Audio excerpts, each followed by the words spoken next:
At a quiet Sunday brunch in the Hamptons, a 70-year-old grandmother pours tea for her granddaughter. They're sitting in a beautiful home that's been in the family for over 100 years. The granddaughter asks, "Grandma, how did our family stay wealthy for so long?" The answer isn't flashy or loud. It's made up of quiet habits, smart decisions, and strong values passed down through generations. In today's world, many people chase quick money, stocks, crypto, trends, side hustles.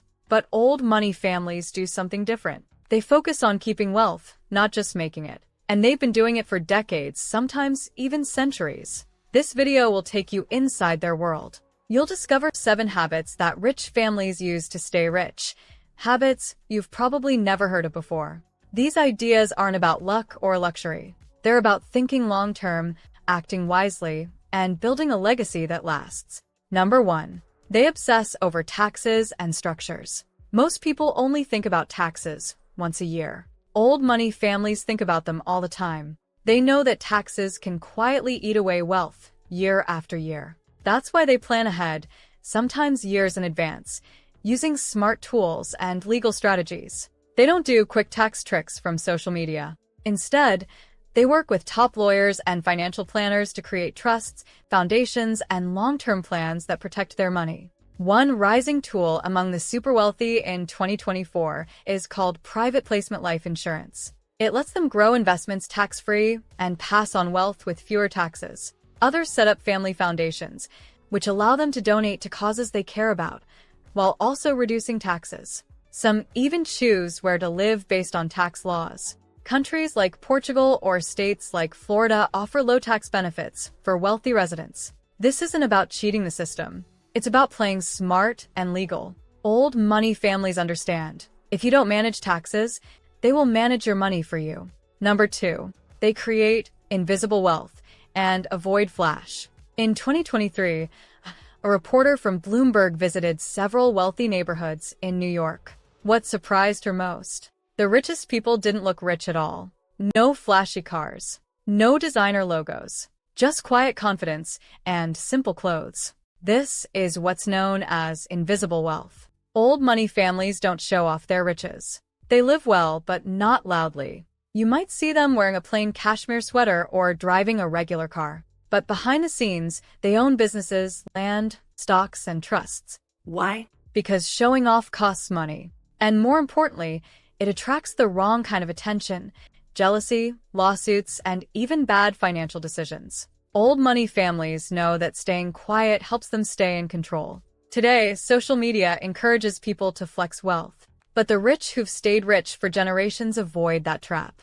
Instead of buying to impress others, they invest in things that grow quietly over time, like real estate, index funds, and private companies. Their wealth isn't in what you see, it's in what you don't. That's how they keep it. Number 3. They see crises as opportunities to reinvent, not retreat. When the economy crashes or the world feels uncertain, most people panic. But old money families see something different: opportunity. During the 2008 financial crisis, while many were losing homes and jobs, wealthy families were quietly buying real estate, stocks, and businesses at big discounts. They weren't being greedy, they were being prepared. This mindset isn't new. After World War I, the Warburg family expanded their banking business. After the Great Depression, the Rockefellers built even more influence. History shows that old money often grows stronger during hard times. In recent years, like during the COVID-19 pandemic, wealthy families bought up hotels, farmland, and even small companies while prices were low.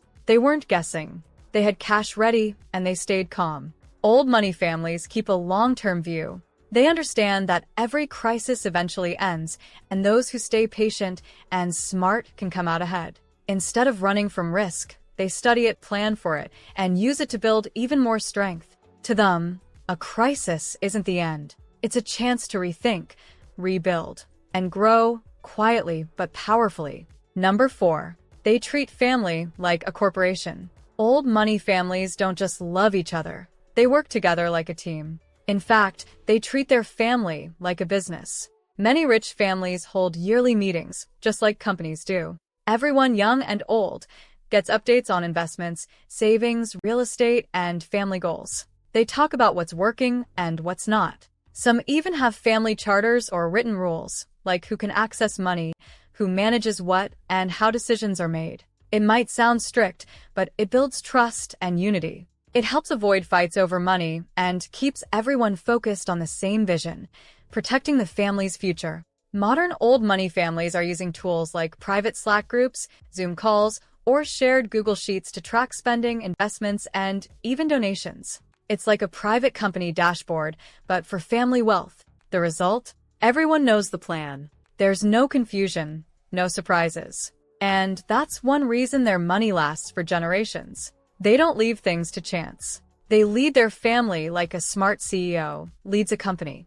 Number 5. They see land and legacy, not just property. When old money families buy land, they don't just see it as a place to live or a way to make money. They see it as a legacy, something to pass down for generations. Take the example of wealthy families in Europe. Many still live on land that's been in the family for over 100 years. The land holds stories, memories, and history. It's not just real estate. It's a symbol of stability and identity. Today's rich families are doing something similar. They buy farmland, ranches, vineyards, or historical homes, not to flip for fast profit, but to hold and protect. Some even turn their land into eco-friendly farms or place it under conservation programs, so it stays untouched and tax-protected for future generations. In the U.S., rich families now own large parts of farmland. It's quiet, steady, and valuable. It also protects against inflation and market crashes. To them, land is more than a good deal. It's a way to keep the family name alive. Old money isn't chasing trends. It's building roots, deep, strong, and built to last. Number 6. They raise financially literate children without spoiling them. Old money families know a secret. If you give a child money without teaching them how to manage it, they'll likely lose it. That's why they teach their kids about money early, but without spoiling them. Many wealthy parents require their children to work part-time jobs, even if they don't need the money. Some volunteer at charities. Others run small businesses, like lemonade stands. The goal isn't to make them rich. It's to teach discipline, responsibility, and real-world value. Some families only give access to inheritance in stages, like age 25, then 35, so the kids don't blow it all at once. Others make children sit in on family meetings where they learn about investments, taxes, and smart spending. A 2024 UBS report showed that nearly 70% of old money families focus on financial education more than luxury. They tell stories about how the family earned its wealth and what it took to keep it. This creates pride, but also pressure to be wise, not wasteful. Old money kids grow up knowing they're not just spending for themselves, they're protecting something bigger than them, the family's future. Number 7. They build power networks quietly. Old money families know that who you know matters, sometimes even more than what you own. But they don't network loudly or post about it online. Instead, they build quiet, powerful relationships over dinners, charity events, private clubs, and even at their kids' schools. They join museum boards, university groups, and local foundations, not just to give back, but to stay connected to other influential people. These places are where business deals, partnerships, and investment opportunities often start. For example, instead of pitching a startup on social media, they might meet a future business partner at a private art auction or golf retreat. These quiet connections help them get early access to opportunities most people never hear about. They also teach their children how to build these networks early through manners, education, and shared values. To them, influence is a kind of wealth, and relationships are long-term assets. They don't chase followers. They build trust, reputation, and loyalty behind closed doors. And that quiet power helps their wealth grow across generations. Back at that quiet brunch in the Hamptons, the young woman looks around and asks her grandmother, "Why don't we live like the rich people on Instagram?" Her grandmother smiles and says, "Because real wealth doesn't shout. It listens, it learns, and it lasts." Old money families don't chase trends. They build habits that protect their future. Habits based on patience, values, and smart choices. You don't need millions to start thinking like them. Even small changes, saving more, learning about money, or spending wisely, can set you on a stronger path. True wealth isn't about being seen. It's about building something that lasts longer than you do. Don't forget to like, share, comment, and subscribe to the channel to see more content like this.